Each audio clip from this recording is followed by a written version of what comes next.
네, 안녕하세요.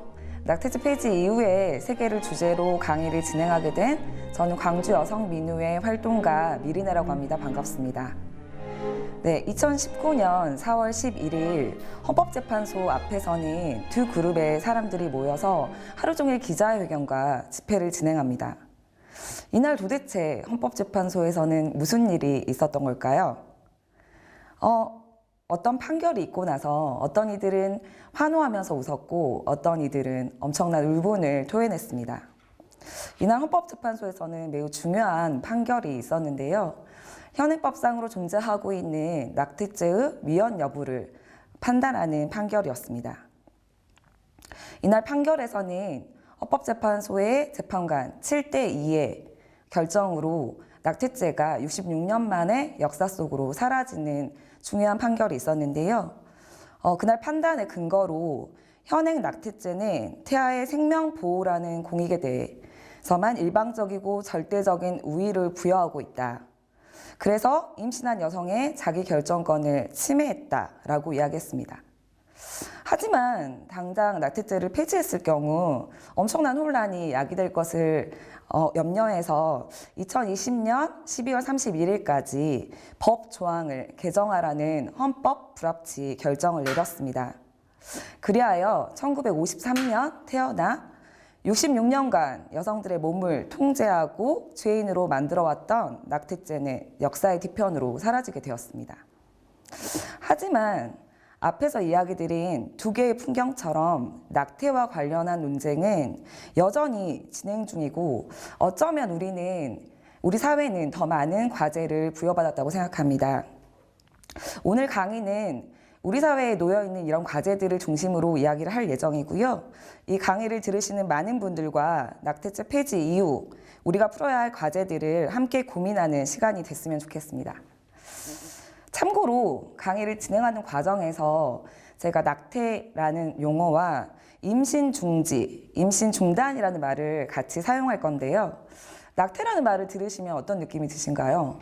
사전적 의미로 이야기를 하면 태아를 떨어뜨려 죽인다라는 의미를 가지고 있는 낙태라는 말은 이미 여성을 살인자로 전제하고 부정적인 의미를 담고 있습니다.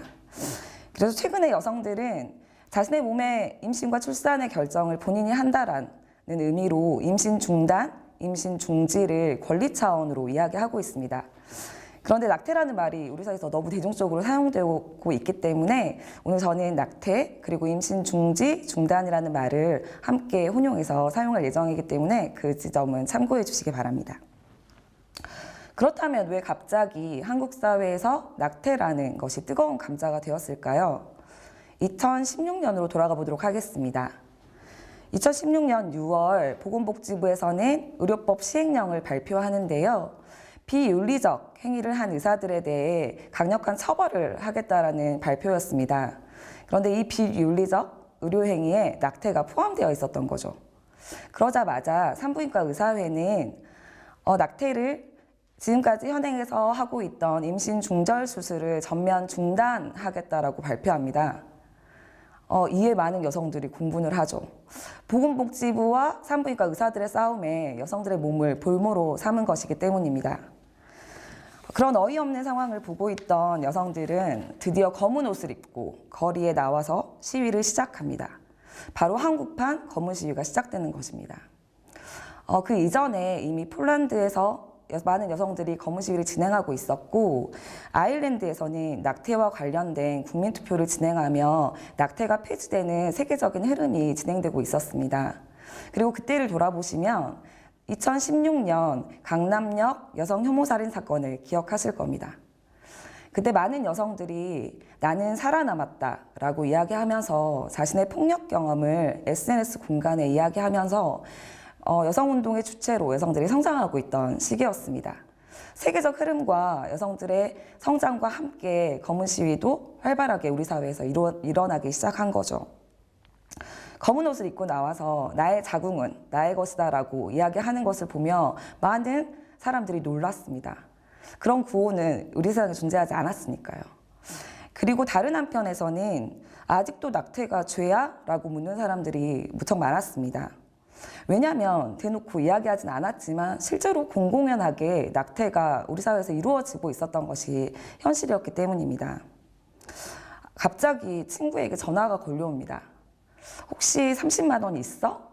라는 질문을 들은 여성들이라면 아마 이것이 어떤 것을 전제하고 있는지 알고 계실 겁니다. 이미 낙태라는 것은 여성들에게 특별한 한 사람의 경험이 아니라 보통의 경험이었습니다. 그런데 갑자기 낙태죄를 폐지하라는 사람들이 등장하고 이런 시위들이 등장하니 우리 사회는 되게 많은 놀라움을 보였습니다. 하지만 명명백백히 한국 사회에서 낙태는 불법이었습니다. 성폭력이나 인척 간의 임신, 혹은 유전적인 요인이나 혹은 장애를 가지고 있는 아이가 태어날 경우, 혹은 산모의 건강을 해치는 상황, 이렇게 5가지 이유만을 낙태의 이유로 우리나라에서는 모자보고법상으로 금지하고 있었던 상황이기 때문이죠. 그런데 이 법을 어겼을 경우 혹시 누가 처벌되는지 아시나요? 바로 여성과 의사입니다.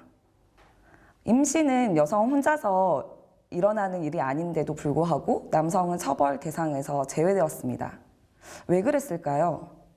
저는 이 질문과 함께 낙태죄를 계속 이야기해 보려고 합니다. 우리 사회에서 낙태죄는 실제로 귀에 걸면 귀걸이, 코에 걸면 코걸이식으로 국가의 인구 조절, 통제 수단으로 이용되어 왔던 것이 사실입니다. 덮어놓고 낳다 보면 거짓골을 못 면한다. 아들, 딸 구별 말고 둘만 낳아 잘 기르자. 아마 이 구호를 다들 기억하실 겁니다. 1960년대 인구가 폭발적으로 늘어나던 시기에는 한국 사회는 강력한 산하 제한 정책을 시행했습니다.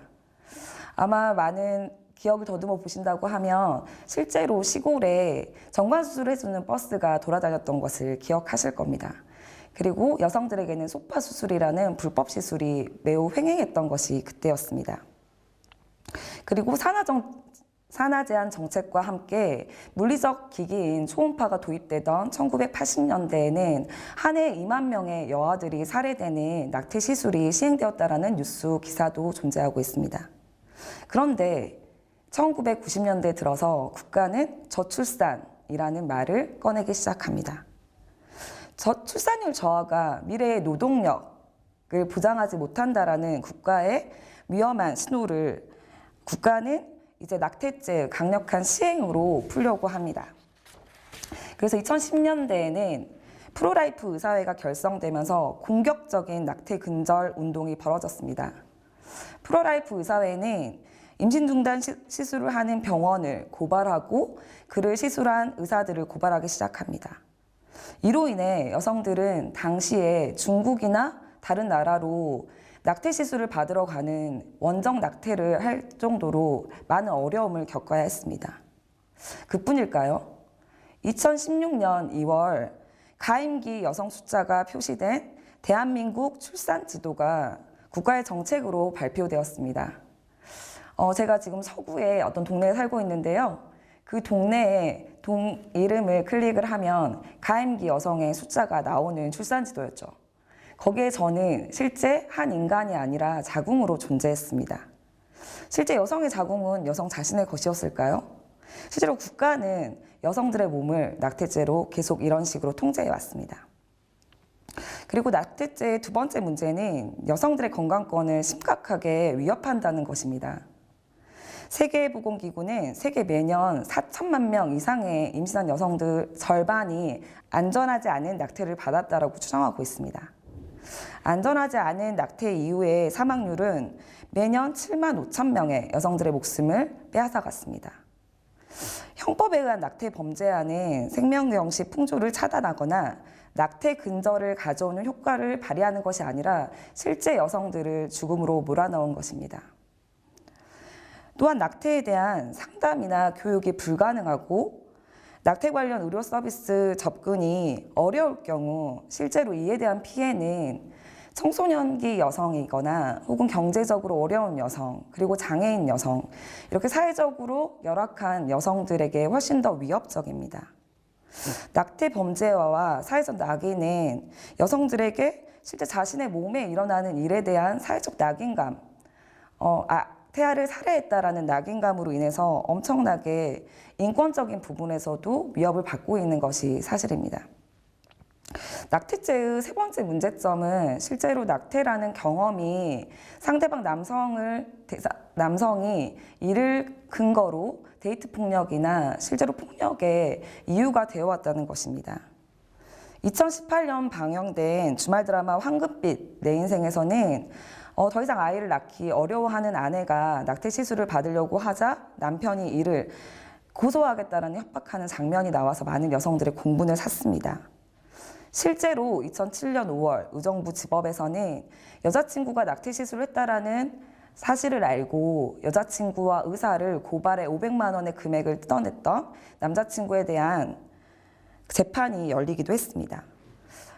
낙태한 사실을 세상에 알리겠다고 협박하며 헤어지지 않겠다라고 이야기하고 금전적인 요구를 하며 실제로 낙태죄가 여성을 억압해오는 기제로 작동했던 것입니다. 그렇다면 이렇게 많은 문제를 안고 있는 낙태죄가 버젓이 66년 동안 한국 사회에서 존재할 수 있었던 이유는 무엇일까요? 실제로 낙태죄와 관련된 이야기를 할 때 많은 사람들이 태아의 생명권 그리고 여성의 자기결정권 이것을 대립된 구도로 이야기하고 있습니다. 하지만 이 질문 앞에서 낙태는 두 가치가 서로 대립하는 제로섬 게임이 되어버리고 맙니다. 하지만 태아는 모체와 분리될 수 없습니다. 모체와 태아는 함께 존재하고 있기 때문에 이것은 실제로 대립될 수 있는 단계에서 설명될 수 없습니다. 그리고 의학적으로 태아를 언제부터 인간으로 보아야 하느냐라는 확정된 견해 또한 없는 것이 사실입니다. 대한산부인과 의사회는 의학적으로 수정 후 8주 이내는 배아라 하여 태아 이전 단계로 구분하고 있다. 물론 임신의 순간부터 생명체로서 존중은 하지만 언제부터 인간으로 보아야 하는가라고 하는 의학적 견해는 없다라고 밝혔습니다. 그리고 태아가 수정되는 순간부터 생명이다, 인간이다라고 전제한다면 현재 한국 사회에서 난임 과정에서 실제로 모체의 자궁에 많은 양의 수정란을 착상을 시킵니다. 그리고 그것이 쌍생 이상의 수정이 되었을 경우에는 그 수정란에 대해서 선택적으로 낙태 시술을 하고 있는 것이 현실입니다. 그렇다라고 하면 그 수정된 착상란은 인간이 아닐까요? 실제로 이러한 모순들이 한국 사회에서 존재하고 있습니다. 그리고 많은 사람들이 우려하는 것처럼 낙태를 전면 허용한다고 해서 갑자기 낙태율이 늘어난다는 것은 이미 그것이 불가능하다는 것은 외국의 사례를 통해서 밝혀진 바 있습니다. 낙태율은 단순히 불법이냐 합법이냐 이 여부가 아니라 사회적 변수에 따라 움직이기 때문입니다. 김승석 고려대 교수는 자신의 책 아픔이 길이 되려면 이라는 책에서 낙태를 전면 금지한 루마니아의 사례를 이야기하고 있습니다. 루마니아는 1966년부터 1989년까지 23년 동안 강력한 낙태 금지 정책을 시행합니다. 그런데 출산율이 늘었을까요? 실제로 3, 4년 동안 아주 반짝 출산율이 증가하긴 합니다. 하지만 3, 4년 이후에는 똑같은 출산율을 그 이전과 똑같은 출산율을 유지하게 됩니다. 하지만 이에 대한 역효과는 훨씬 더 많은 사회적 문제를 일으켰습니다. 실제로 아이를 출산하고 키울 수 없는 사람들이 고아원에 아이들을 버렸고 유아 사망률도 엄청나게 폭등했습니다. 특히 모성 사망비, 임신 중 혹은 출산 중 사망하는 여성들의 숫자가 낙태금지법 시행 전보다 7배가 늘어나는 현상이 발견되었습니다. 그리고 몰래 불법 시술을 받다가 사망한 여성들의 숫자도 엄청나게 늘어났고요. 반면 임신 24주 이전까지는 낙태가 전면 허용되는 네덜란드는 낙태율이 인구 1000명당 9.7명으로 상당히 낮은 편입니다. 김동식 한국여성정책연구원의 말에 따르면 네덜란드는 법적으로 사회경제적 이유의 낙태까지 폭넓게 허용하고 있다. 낙태를 최소화하기 위한 안전장치들이 잘 갖춰져 있다라고 설명하면서 낙태를 결정하기 전에 의사 2인과 사회복지사와 사전에 상담을 진행하고 4일부터 7일간의 충분한 숙려 기간을 거친다. 그리고 낙태를 받지 않을 경우 제공되는 사회복지 서비스, 그것에 대한 정보도 제공하고 있다라고 말했습니다. 네덜란드의 사례는 낙태를 허용하더라도 여성의 임신과 출산 과정에 적절히 개입하면 낙태율을 낮출 수 있다는 것을 보여줍니다. 여성은 성행위를 즐길 뿐 책임지지 않는 존재. 이게 어떤 말일까요? 지난 헌법재판소의 낙태죄 위헌 여부를 심리 중에 국가를 대리한 법무부가 낸 변론 의견서 중에 있었던 구절입니다. 이 말의 배경에는 왜 여성들이 낙태를 하게 되는지, 사회적 낙태는 왜 불가피한 선택일 수밖에 없는지에 대한 전제와 구체적인 여성들의 현실이 삭제되어 있습니다. 기본적으로 어떤 여성도 낙태를 하고 싶어 하지 않습니다. 몸의 고통뿐만 아니라 수술 자체가 여성에게 가해지는 정서적 영향력까지 생각한다면 어떤 여성도 낙태를 쉽사리 선택하지 않습니다. 하지만 왜 우리 사회는 여성에게 성행위를 즐길 뿐 책임을 지지 않는 존재라고 이야기할까요? 우리 사회는 여성들을 신뢰하고 있을까요? 또한 낙태는 마치 대부분의 비혼 여성들이 문란한 성생활로 인한 결과라고 이야기합니다. 하지만 한국의 경우 전체 낙태율에서 기혼자가 차지하는 비중은 60%가 넘습니다. 부부 관계에서도 제대로 피임을 실천하지 않는 것도 문제이겠지만 기혼 여성들이 낙태를 선택하게 되는 이유 중 대부분은 사회 경제적인 이유입니다. 우리 사회에서 한 아이를 키우기 위해 들어가는 사회적 비용 1억이 넘지 않습니까? 실제로 여성이 임신 출산 후에 경력을 이어갈 수 있는 사회적 조건, 노동 조건은 형성되어 있을까요?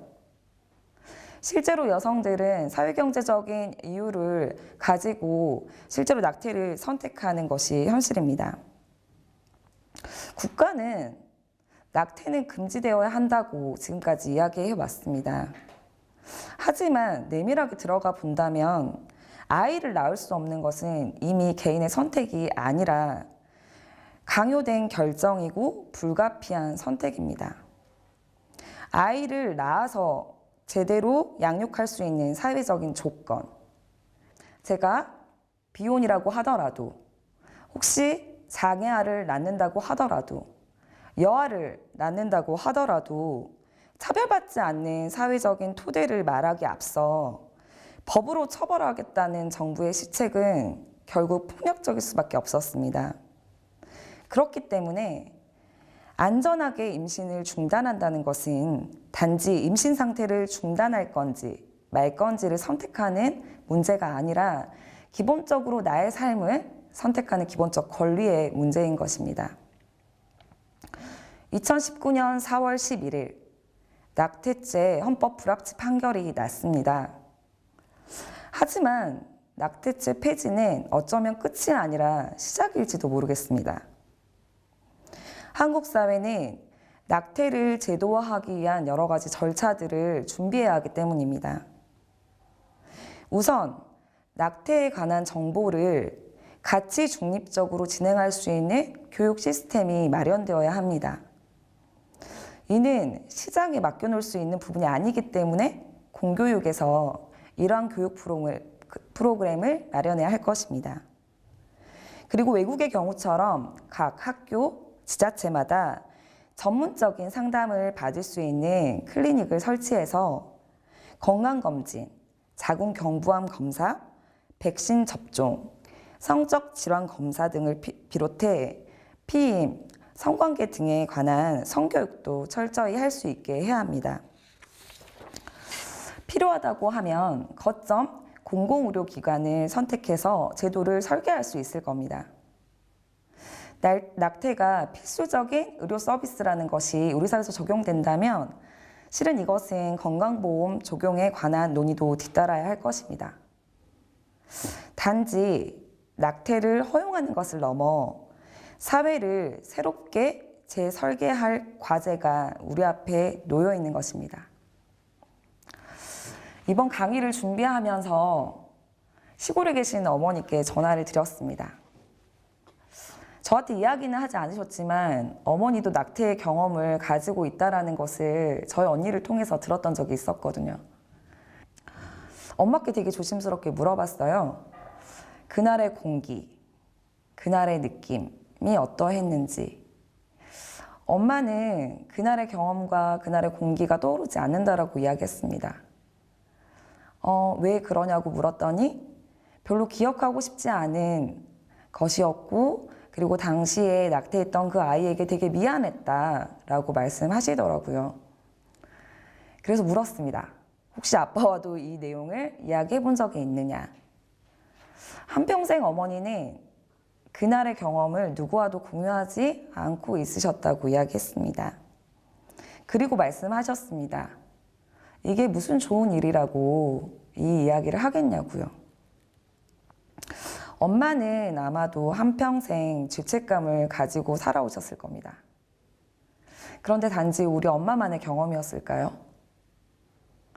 제 곁에 함께 살고 있는 저희 친구들, 그리고 저의 언니들, 그리고 저보다 더 나이 어린 여성들이 아마도 이런 경험들을 다 공유하고 있을 것 같습니다. 저보다 더 젊었던 엄마의 경험을 들으면서 실은 제 주변의 많은 여성들의 얼굴이 구체적으로 떠올랐습니다. 그리고 그 시절에 젊은 엄마의 손을 꼭 잡아주고 싶다라는 생각을 했습니다. 그것은 엄마의 잘못이 아니었다고 이야기해주고 싶었습니다. 낙태죄가 역사 속으로 사라지는 시대를 맞이하고 있습니다. 2020년 12월 31일까지 새로운 법 제도가 만들어질 것입니다. 하지만 우리 사회는 몇 주까지를 허용할 것이냐라는 이야기들을 먼저 하고 있더라고요. 저는 우리 사회가 더 많은 여성들의 경험을 들어야 한다고 생각합니다. 그리고 그녀들의 손을 잡고 우리 사회가 잘못했다라고 먼저 고백해야 한다고 생각합니다.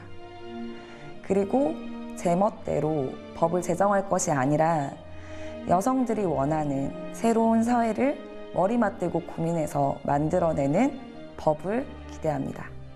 네, 오늘의 강의를 들어주셔서 감사합니다.